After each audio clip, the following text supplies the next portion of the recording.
Hello hi आदाब और सत श्री अकाल। और एक बार फिर से आ गया हूँ मैं आप लोगों के बीच। आपका हमरा सार जो अपने 90.4 मेगाहर्ट्ज़ कम्युनिटी रेडियो नैनवाणी यानी कि ज्ञान की वाणी पर आज दोबारा से आप लोगों के पास लेकर आया हूँ CPR यानी करंट पल्स रेडियो। कहने का वक्त है good morning my dear family. और शुरुआत करते हैं आज के समाचार की। ये खबरें हम लोग आप लोगों के पास लेकर आते हैं BBC हिंदी के माध्यम से। हम उनका शुक्रिया अदा करते हैं और धन्यवाद करते हैं। आइए शुरुआत करते हैं आज की ताज़ा तरीन खबरों की। पेरिस ओलंपिक में 6 भारतीय एथलीट सुमित अंतिल ने रचा इतिहास।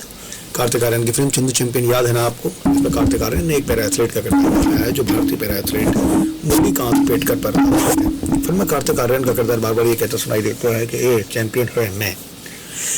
पेरिस पैरालंपिक गेम्स 2024 में भारतीय पैरा एथलीट्स का प्रदर्शन भी यही बात दोहराता दिख रहा है। ताज़ा मामला भारतीय एथलीट सुमित अंतिल से जुड़ा है। उन्होंने सोमवार को जेवलिन थ्रो में F61 कैटेगरी 64 कैटेगरी में 70.59 मीटर जेवलिन फेंका और गोल्ड मेडल जीता।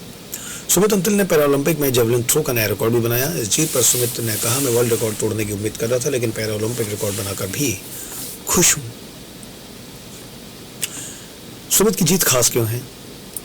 सुमित अंतिल ने टोक्यो पैरालंपिक में 68.55 मीटर जेवलिन फेंक कर गोल्ड मेडल जीता था। सुमित पहले पुरुष भारतीय पैरा एथलीट हैं जो अपना टाइटल बचाने में कामयाब हुए हैं।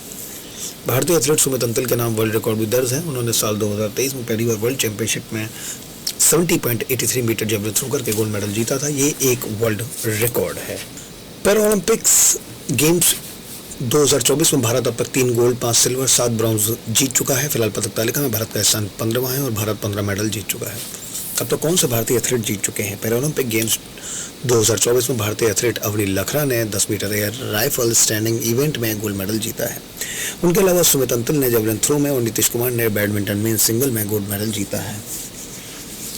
मनीष नरवाल ने मेंस शूटिंग में, निशात कुमार ने मेंस हाई जंप में, योगेश कथुनिया ने डिस्क थ्रो में और तुलसी मती मुरुगेसन ने बैडमिंटन वुमेन्स सिंगल्स में, सुहास यतिराज ने बैडमिंटन मेंस सिंगल्स में सिल्वर मेडल जीता है। वहीं नित्यश्री सिवान और मनीष रामदास ने बैडमिंटन वुमेन्स सिंगल्स में, राकेश कुमार शीतला देवी ने तीरंदाजी में, प्रीति पाल ने 200 मीटर और 100 मीटर वुमेन्स एथलेटिक्स में, रुबीना फ्रांसिस और मोना अग्रवाल ने शूटिंग में ब्रॉन्ज मेडल जीता है। पैरालंपिक 2024 के लिए क्या है भारत की तैयारी? पैरालंपिक्स गेम 2024 में 4000 से ज़्यादा भारतीय खिलाड़ी शामिल हो रहे हैं। ये खिलाड़ी 22 अलग अलग स्पर्धाओं में भाग लेंगे। इनमें ब्लाइंड फुटबॉल, पैरा तीरंदाजी, para athletics, para cycling, para power lifting, para तैराकी शामिल है। भारत ने पेरिस ओलंपिक गेम्स 2024 में 84 पैरा एथलीट भेजे हैं और जिसमें से 54 भारतीय एथलीट भेजे गए थे टोक्यो पैरा ओलंपिक गेम्स 2020 में। इन खेलों का आयोजन साल 2021 में हुआ था। टोक्यो पैरालंपिक 2020 में भारत ने 5 गोल्ड, 8 सिल्वर और 6 ब्रॉन्ज मेडल जीते थे। कुल 19 पदकों के साथ ये भारत का पैरालंपिक गेम्स में अब तक का सबसे अच्छा प्रदर्शन है। पैरा एथलीट मुरलीकांत पेटकर ने पैरालंपिक गेम्स में साल 1972 में भारत को पहला मेडल जिताया था। उन्होंने हाइडेलबर्ग गेम्स में 50 मीटर फ्री स्टाइल स्विमिंग में गोल्ड मेडल जीता था।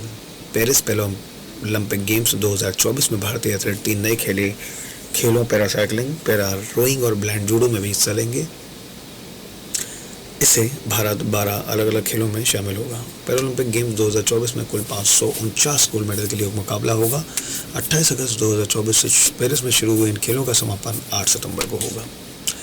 पैरालंपिक के लिए कितना बजट? PIB की दिसंबर 2021 की प्रेस रिलीज के मुताबिक 2017-18 से लेकर 2021-22 के दौरान पैरालंपिक कमेटी ऑफ इंडिया के लिए 32 करोड़ रुपए से ज़्यादा अलॉट किए गए थे। इसके अलावा खिलाड़ियों पर टारगेट पैरालंपिक पोडियम स्कीम के तहत 10.50 करोड़ रुपए अतिरिक्त खर्च किए गए। वहीं ओलंपिक की बात करें तो ministry of youth affairs and sports की एक प्रेस रिलीज के मुताबिक भारत ने पेरिस ओलंपिक 2024 में 16 खेलों में हिस्सा लेने के लिए 117 खिलाड़ी भेजे थे। इनमें शामिल 70 पुरुष और 47 महिला खिलाड़ियों ने 69 इवेंट्स में हिस्सा लिया था। भारत सरकार की ओर से 470 करोड़ रुपए की फंडिंग की गई थी। सिलसिले को आगे बढ़ाता हूँ और आप लोगों के पास जल्दी ही आता हूँ। मोहम्मद अमान, जिन्होंने कोविड काल में मां और फिर ट्रक ड्राइवर पिता को खोया, अब संभालेंगे भारत की अंडर-19 क्रिकेट टीम की कमान। 18 साल के मोहम्मद अमान भारतीय अंडर-19 वनडे क्रिकेट टीम के कप्तान बनाए गए हैं और इस महीने पुडुचेरी में 21 से 26 सितंबर के बीच भारतीय अंडर-19 टीम और ऑस्ट्रेलिया की अंडर-19 टीम के बीच वनडे सीरीज खेली जानी है। अमान आगामी सीरीज के बारे में कहते हैं कि अभी मेरा पूरा फोकस अगले महीने ऑस्ट्रेलिया के साथ होने वाली सीरीज पर है। इसके लिए दोगुनी मेहनत करूंगा। लेकिन अमान की कहानी किसी फिल्म की पटकथा से कम नहीं है। पश्चिमी उत्तर प्रदेश के सहारनपुर की गलियों से भारतीय अंडर-19 क्रिकेट टीम की कप्तानी तक का सफर अमान के लिए किसी ख्वाब के सच होने जैसा है। कप्तान बनाए जाने पर क्या थी प्रतिक्रिया?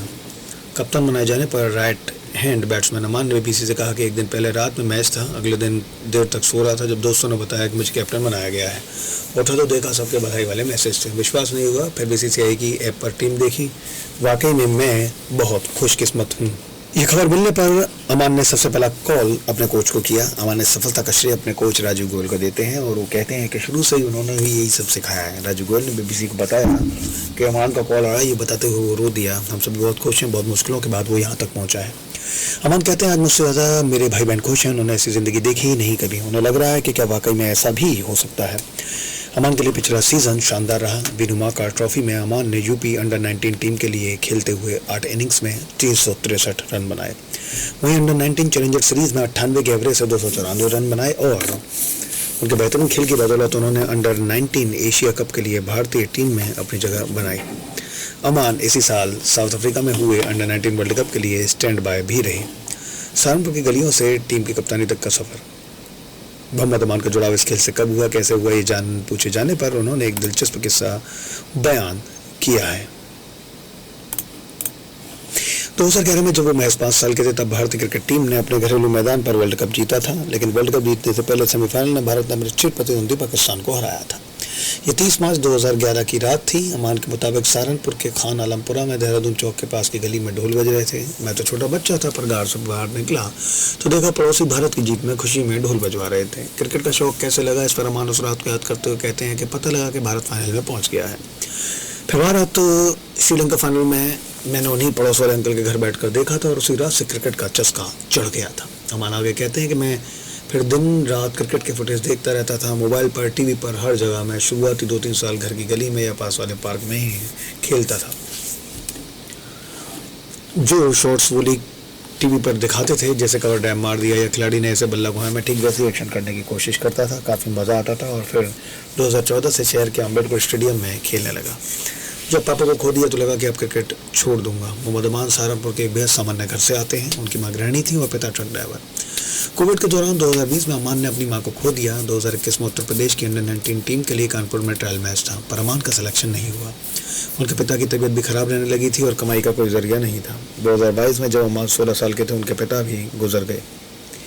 अमान थोड़ा रुकते हैं और फिर उस दौर को याद करते हुए कहते हैं कि मैं तब पूरी तरह टूट गया था। सच में ऐसा लगा कि जैसे एक ही दिन में एकदम से बड़ा हो गया। पापा जब तक थे घर की जिम्मेदारियों का कुछ पता ही नहीं था। मेरे 3 भाई बहन हैं, मैं सबसे बड़ा हूँ। अब मुझे सोचना था कि घर कैसे चलेगा और कुछ समझ नहीं आ रहा था। वो आगे बताते हैं कि पिता की मौत के 3-4 दिन बाद ही उन्हें अंडर 19 विनुमा कार ट्रॉफी के लिए यूपी कैंप के लिए कॉल आया। सबने कहा कि जा वहाँ अच्छा खेल, तब सब कुछ ठीक हो सकता है। लेकिन अमा उसमें अच्छा परफॉर्म नहीं कर पाए। अमन आगे कहते हैं वापस आया तो वही सब देखा, भाई बहन है, घर में खाना भी बनना है। सोच लिया कि अब क्रिकेट छोड़ दूंगा, घर चलाना है तो पैसे कमाने होंगे। लेकिन तब मेरे कोच राजू गोयल ने बताया, बड़े भाई अकरम सैफी ने हर तरह से मेरी मदद की थी। अमान के कोच राजू गोयल बीबीसी से बातचीत में बताते हैं कि अपने पिता की मौत के बाद अमान बिल्कुल बदल गया, बहुत चुप रहने लगा और एक दिन मेरे पास आया और बोला, आपकी जान पहचान है शहर में, मेरी कहीं नौकरी लगवा दो, अब क्रिकेट छोड़ना है। इतना हमारा खिलाड़ी पैसे की तंगी के कारण क्रिकेट छोड़ दे, अजीब लग रहा था, लेकिन हमने उस स्टेडियम में ही छोटे बच्चों की ट्रेनिंग देने का काम उसे दे दिया था। 90.4 मेगाहर्ट्ज़ कम्युनिटी रेडियो नैनवाड़ी पर धन्यवाद।